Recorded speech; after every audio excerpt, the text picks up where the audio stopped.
जय श्री राधा रानी सरकार की, जय श्री कृष्ण भगवान की, जय श्रीमद् भागवत महापुराण की। मंदिर श्री बंसी वाले महात्मा यूट्यूब चैनल की ओर से हम आप सभी भक्तों का हार्दिक अभिनंदन करते हैं।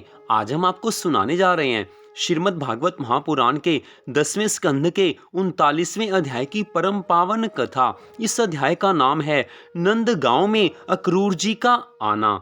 बोल श्री राधा कृष्ण भगवान की जय।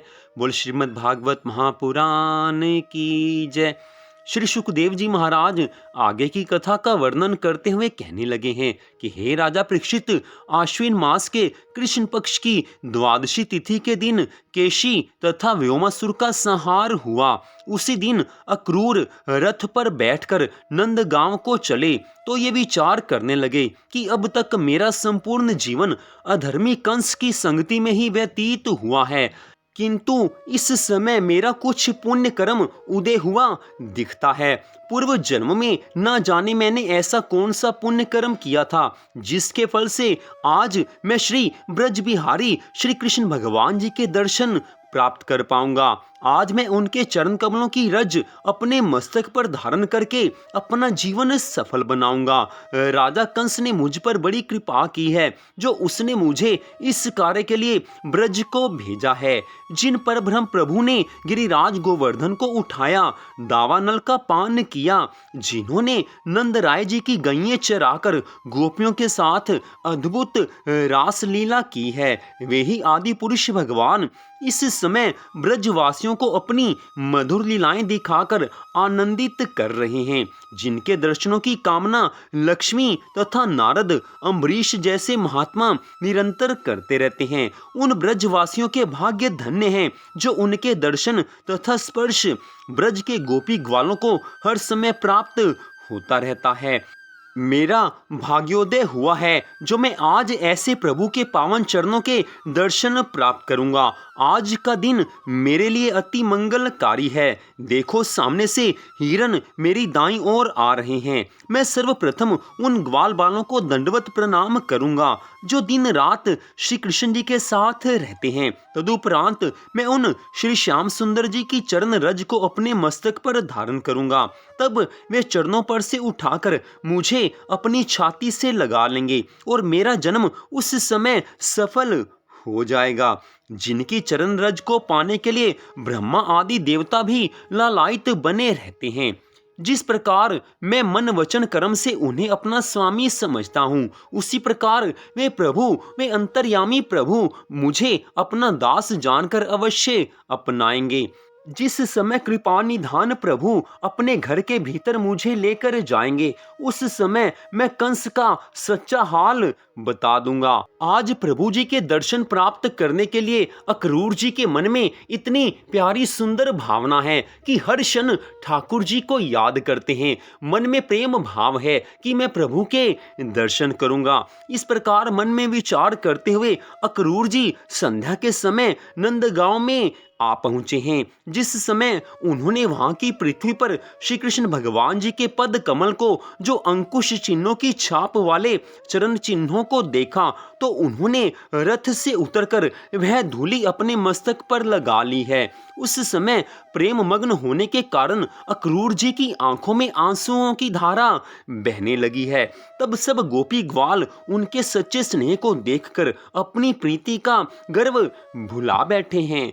वे सब परस्पर कहने लगे कि देखो, जिनके चरण कमलों की रज को अक्रूर जी अपने मस्तक पर चढ़ाकर अपार आनंदित हो रहे हैं, वे ही श्री श्याम सुंदर हर समय हमारे साथ रहते हैं, परंतु क्या हम इनसे अधिक कुछ भक्ति का आनंद ले पाते हैं?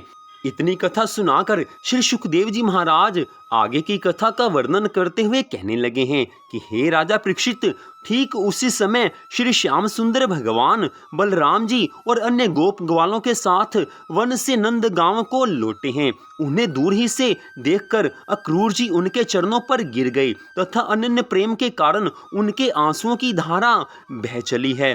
कुछ देर बाद वे हाथ जोड़कर श्री श्याम सुंदर भगवान जी से इस तरह कहने लगे हैं कि हे प्रभु, मैं आपका दास अक्रूर यादव हूँ। यह सुनते ही श्री श्याम सुंदर भगवान जी ने उन्हें बड़ा जानकर अपने पांवों पर से उनका मस्तक उठाना चाहा, परंतु अक्रूर जी किसी भी प्रकार से भगवान के चरणों को नहीं छोड़ते हैं। ऐसा तमाशा देखकर श्री कृष्ण और बलराम जी ने प्रेम पूर्वक उनका मस्तक पकड़कर ऊपर उठाया और उन्हें चाचा जी कहते हुए उनके हाथ पकड़ लिए हैं। आज जिस समय नंद राय जी ने अक्रूर जी को देखा तो वे उनसे गले मिले हैं। तदुपरांत जब श्री कृष्णचंद्र जी ने उन्हें आसन पर बैठाकर अत्यंत प्रेम पूर्वक उनके चरण धोए, उस समय वे लज्जित होकर अपने पांव पीछे खींचने लगे हैं। यह देखकर श्री कृष्ण भगवान जी ने कहा है कि हे चाचा जी, आप हमारे पिता तुल्य हैं। इतना कहकर श्री श्याम सुंदर जी ने उनके चरणों को धोया है। तत्पश्चात 36 प्रकार के व्यंजन का भोजन करवाकर पान सुपारी दी है। जब अक्रूर जी पलंग पर लेटे तो श्री श्याम सुंदर भगवान आज उनके चरण दबाने लगे हैं। उस समय नंद राय जी ने अक्रूर जी के पास आकर पूछा कि हे अक्रूर जी, हमारे वसुदेव देवकी तो भली प्रकार से हैं, वहाँ राजा कंस किस तरह से प्रजा का पालन कर रहा है? हमारी समझ में तो जब तक कंस जीवित है वहाँ की प्रजा सुख से नहीं रह सकती। कंस जैसा अधिक निर्दयी तथा अधर्मी और कौन होगा, जिसने अपनी बहन के 6 पुत्रों को मार डाला। नंद जी के ऐसे वचन सुनकर अक्रूर जी ने उत्तर दिया है कि हे नंद राय जी, कंस जब से राज्य पर बैठा है तभी से सारी प्रजा कष्ट पा रही है। जब तक राजा कंस जीवित है तब तक मथुरा वासियों को सुख प्राप्त नहीं होगा। उनका हाल हम क्या कहें, आप तो सब कुछ जानते ही हैं। तो यहीं पर श्रीमद् भागवत महापुराण के 10वें स्कंध के 39वें अध्याय की कथा का विश्राम होता है। आज की इस कथा को सुनने के लिए आप सबका हार्दिक धन्यवाद। भगवान श्री राधा कृष्ण जी की श्रीमद् भागवत महापुराण की अनंत कृपा सदा आप सब पर, आपके परिवार पर बनी रहे, इसी मंगल कामना के साथ जय श्री राधा रानी सरकार की, जय श्री कृष्ण भगवान की, जय श्रीमद् भागवत महापुराण की, जय श्री सुखदेव जी महाराज की। जय जय श्री राधे, जय जय श्री राधे, जय जय श्री राधे श्याम।